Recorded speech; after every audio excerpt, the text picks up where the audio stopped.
कभी वादों पे, कभी घोषणा पे, कभी जाति पे, कभी धर्म पे, कभी कुछ लालच में साड़ी, चांदी, बर्तन, कुछ ऐसी चीज़ों के लालच में आप वोट करते हैं। लेकिन आपने कभी सोचा कि आपके एक वोट का मोल क्या है? ये जो नेता है वो आपको ये पैसे का लालच क्यों देते हैं? ये धर्म जाति में बांटते क्यों हैं? और आपका वोट लेने की बात करते क्या है? आपके अपने एक वोट का मोल समझाने के लिए मैं यहाँ पे आया हूँ और आपको बताऊंगा कि आपके एक वोट का मोल क्या है, और उसके बाद आप जानेंगे कि ये नेता फ्री की चीजें आपको क्यों देते हैं। नमस्कार, मैं हूं राजेश राज और आईबीसी 24 के यूट्यूब चैनल आईबीसी 24 मैदानी के इस प्रोग्राम में, जिसका नाम है इनसाइड स्टोरी राजेश राज के साथ, में आपका बहुत स्वागत है। मैं बताने जा रहा हूं कि जब इलेक्शन का समय होता है, जब चुनाव का वक्त होता है, तो फिर नेता आम लोगों के चरणों में होते हैं। वही नेता जो 5 साल तक उनके भाग्य विधाता बनकर काम करते हैं, वो नेता फिर आते हैं और एक एक वोट के लिए न जाने कितनी लालच देते हैं। चुनाव से पहले जो गिफ्ट दिए जाते हैं, जो पैसे बांटे जाते हैं, उसका तो अलग अपना इतिहास रहा है। लेकिन आपने कभी सोचा कि ये नेता चुनाव से पहले आपको मुर्गा भात, बकरा भात, दारू, साड़ी, बिछिया, पायल, बर्तन, कंबल, साइकिल, ये सब क्यों बांटते हैं? और जब बांटते हैं और आपसे एक वोट मांगते हैं, तो फिर इसका मोल क्या होता है?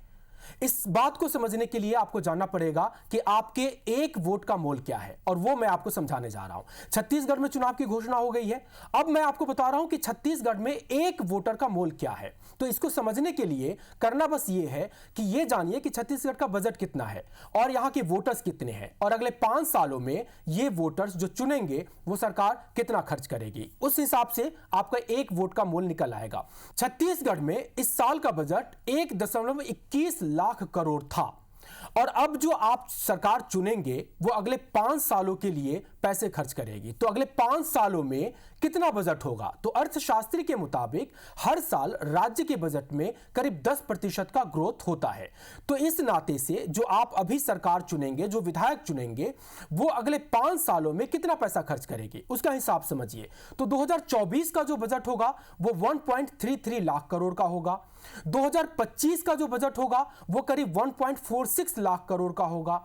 2026 का जो बजट होगा वो 1.61 लाख करोड़ का होगा, और 2027 का बजट 1.77 लाख करोड़ का, और 2028 यानी जो नई सरकार बनेगी वो अपने अंतिम बजट को जो पेश करेगी वो करीब 1.95 यानी करीब 2 लाख करोड़ का होगा। अब इन 5 सालों के बजट को जोड़ लीजिए तो हिसाब आता है 8.12 लाख करोड़ रुपए। यानी अब जो आप सरकार चुनने जा रहे हैं, जो विधायक आप चुनेंगे, वो अगले 5 सालों में 8.12 लाख करोड़ खर्च करेगी। और इसको थोड़ा सा और राउंड फिगर में जोड़ लीजिए कुछ अनुपूरक बजट वगैरह में, तो ये राशि करीब हो जाएगी 9 लाख करोड़ रुपए। अब इसका वोट का एक मोल कैसे निकलेगा? तो छत्तीसगढ़ में इस साल करीब 2 करोड़ वोटर्स हैं जो सरकार चुनेंगे। तो ये जो 2 करोड़ वोटर हैं वो अगले 5 सालों में 9 लाख करोड़ रुपए खर्च करने का अधिकार अपने विधायक, अपने सरकार को देंगे। इस लिहाज से आपके एक वोट का कीमत होगा 4.5 लाख रुपए। अब आप समझिए, 2 करोड़ लोग 9 लाख करोड़ खर्च करने वाले विधायक चुनेंगे और एक वोट का मोल होगा 4.5 लाख रुपए। तो अब जब आपके पास नेताजी आए और वो मांगे, वो आपको कुछ दे, प्रलोभन में कुछ गिफ्ट दे, कुछ फ्री की चीज दे, तो हिसाब लगाइएगा कि नेताजी आपको कितने पैसे का गिफ्ट दे रहे हैं, कितने पैसे की फ्री चीज दे रहे हैं, और आपसे जो एक वोट ले जा रहे हैं उसकी कीमत है 4.5 लाख रुपया। और ये वो कीमत है जो सिर्फ मतदाता सूची में रजिस्टर्ड मतदाता है। यानी अगर आपका नाम मतदाता सूची में जुड़ गया तो आप 4.5 लाख रुपए के स्वामी हैं, और जब आप एक वोट देंगे तो जिसको आप वोट देंगे वो 4.5 लाख रुपए का मालिक आप उनको बनाएंगे। तो ये आप हिसाब समझ में आ गए। अब दूसरा हिसाब समझाते हैं, उससे ऊपर चलते हैं कि आगे क्या होगा। जो आप वोट करने जाते हैं उसका परसेंटेज क्या होता है। तो दरअसल अब तक का जो ट्रेंड है वो छत्तीसगढ़ में ये रहा है कि 75% वोटिंग होती है। तो 75% का मतलब 25% लोग वोट करने ही नहीं जाते हैं। तो 2 करोड़ में से 25% हटा देंगे तो करीब 1.5 करोड़ जो वोटर्स हैं वही सरकार चुनने जाएंगे। तो इस लिहाज से 1.5 करोड़ लोग, अगर इस साल भी वैसा ही रहा तो 1.5 करोड़ लोग ही जो सरकार चुनेंगे वो अगले 5 सालों में 9 लाख करोड़ रुपए खर्च करेगी। इस हिसाब से जो वोटर एक्चुअल है, जो वोट करने जाते हैं, उनके वोट की वैल्यू होगी 6 लाख रुपए। अब आप समझे कि अगर आप वोट करने जाते हैं मतदान केंद्र तक तो आप एक्चुअल वोटर हुए और आपके वोट की वैल्यू हो गई 6 लाख रुपए। अब समझिए कि जो लोग वोट नहीं करने जाते हैं उनका कितना नुकसान है। तो जो 25% लोग हैं, वो जो 25% लोग वोट नहीं करते हैं, उसके हिसाब से 9 लाख करोड़ का 25% होता है 2.25 लाख करोड़ रुपए, यानी 2.25 लाख करोड़ रुपए। ये है जो वोट नहीं करने जाते हैं उनके हिस्से के पैसे, और ये हिस्से के पैसे इन्होंने छोड़ दी। किसी को वोट नहीं किया, यानी किसी को पसंद नहीं किया और किसी को ऑथराइज नहीं किया, तो आप जो वोट नहीं करते हैं उसके हिस्से का 2.25 लाख करोड़ रुपया आपने सड़क पर यूं ही छोड़ दिया। उसका कोई मालिक नहीं है। जिसको आपने पसंद नहीं किया, जिसको आपने वोट नहीं किया, वो आदमी इस राशि को खर्च करेगा। अब आप समझे कि आपके वोट की अहमियत कितनी है। और इससे भी एक पॉइंट ऊपर, एक लेवल ऊपर आपको यह समझा रहे हैं कि अगर आप वीवीआईपी या फिर ऐसे कॉन्स्टिट्यूएंसी के वोटर हैं जहां से कोई मंत्री बन सकता है, अब जैसे छत्तीसगढ़ की बात कर रहा हूं, तो फिर यहां पे तो कई सारे विधानसभा सीट ऐसे हैं जहां के नेता अक्सर मंत्री बनते हैं, ये आप भली भांति जानते होंगे। तो अगर आप ऐसे कॉन्स्टिट्यूएंसी के वोटर हैं जहां के विधायक मंत्री बनने की क्षमता रखते हैं या फिर मुख्यमंत्री बनते हैं, तो फिर आपके वोट की वैल्यू तो कई गुना ज्यादा है। कैसे, समझाता हूं। अब मान लीजिए कि अभी के जो स्कूल शिक्षा मंत्री हैं उनको पिछली बार 96,000 वोट मिले थे और 96,000 वोट से वो स्कूल शिक्षा मंत्री बन गए।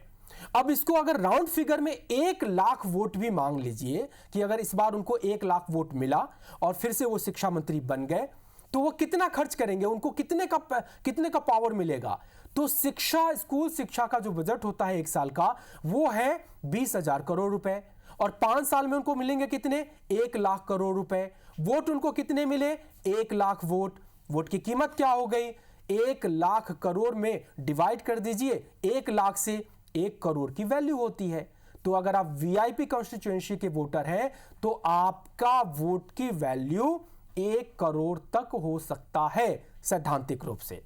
तो ये मैं आपको समझा इसलिए रहा हूं कि आप अपने वोट का मतलब समझे, अपने वोट का मोल समझे। अच्छा, अब जब समझ गए, आप अपने वोट का मोल जब समझ गए, तब अब आपको यह पता है कि अगर आप वोटर लिस्ट में आपका नाम है तो आपके वोट की वैल्यू 4.5 लाख रुपए, 4.5 लाख रुपए। अगर आप वोट करने जाते हैं तो आपके वोट की वैल्यू हो गई 6 लाख रुपए। अगर आप 25% लोगों में शामिल है जो वोट नहीं करने जाते हैं, तो आप अपने हिस्से के 2.25 लाख करोड़ रुपए भूल जाइए।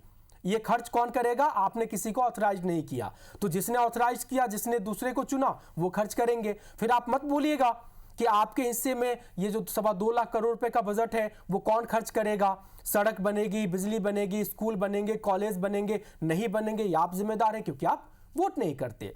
अच्छा, जब आप जान गए कि आपकी वोट की वैल्यू ये है, तो आप क्या करिएगा, कैसे तस्वीर बदलेगी। तो जब नेताजी आपके पास वोट मांगने आए तो उनसे सवाल कीजिएगा कि साहब मेरे एक वोट की वैल्यू 4.5 लाख रुपए है और अगर वोट करने जाऊंगा तो 6 लाख रुपए, तो फिर आप मेरे लिए क्या करेंगे, मेरे इलाके के लिए। और जो आपको लालच देंगे, जैसा कि होता है बहुत सारे, तो ओपन फैक्ट है, किसी को साइकिल दे देते हैं, किसी को बर्तन दे देते हैं, कंबल, साड़ी, बिछिया, कुछ कुछ गहने छोटे मोटे, वो जब दे करके आपका वोट मांगते हैं और आप आकर के वोट भी कर देते हैं, तो एक बार हिसाब लगा लीजिएगा कि 6 लाख रुपए के आपके वोट वैल्यू में से कितने रुपए का आपको किसी नेताजी ने गिफ्ट दिया होगा। मत लीजिए, आपकी वोट बहुत वैल्यूएबल है। और जब विधायक या फिर कोई आपके क्षेत्र के नेताजी आपके इलाके में आए, वोट मांगे, तो उनसे सवाल कीजिए कि हमारे एक वोट की वैल्यू ये है, आप हमारे लिए सड़क, बिजली, पानी, कॉलेज, स्कूल, अस्पताल खोलेंगे क्या।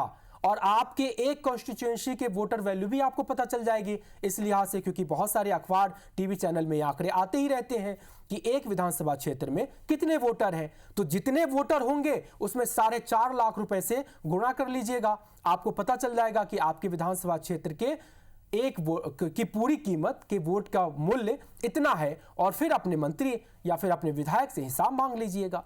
और जब आप सवाल करेंगे, जब आप हिसाब मांगेंगे, तब एक्चुअली आपके लिए काम होगा। नहीं तो ये नेताजी लोग होते हैं ना, बहुत शातिर होते हैं, ये घाटे का सौदा नहीं करते हैं। ये जो आपको 5,000 10,000 रुपए के गिफ्ट दे करके एक वोट मांगने आते हैं, जब आपसे एक वोट ले लेते हैं तो ये अरबों अरब रुपए के स्वामी बन जाते हैं, सिर्फ इसलिए क्योंकि आप अपनी वैल्यू नहीं पहचानते, और सिर्फ इसलिए क्योंकि आप सवाल नहीं करते हैं।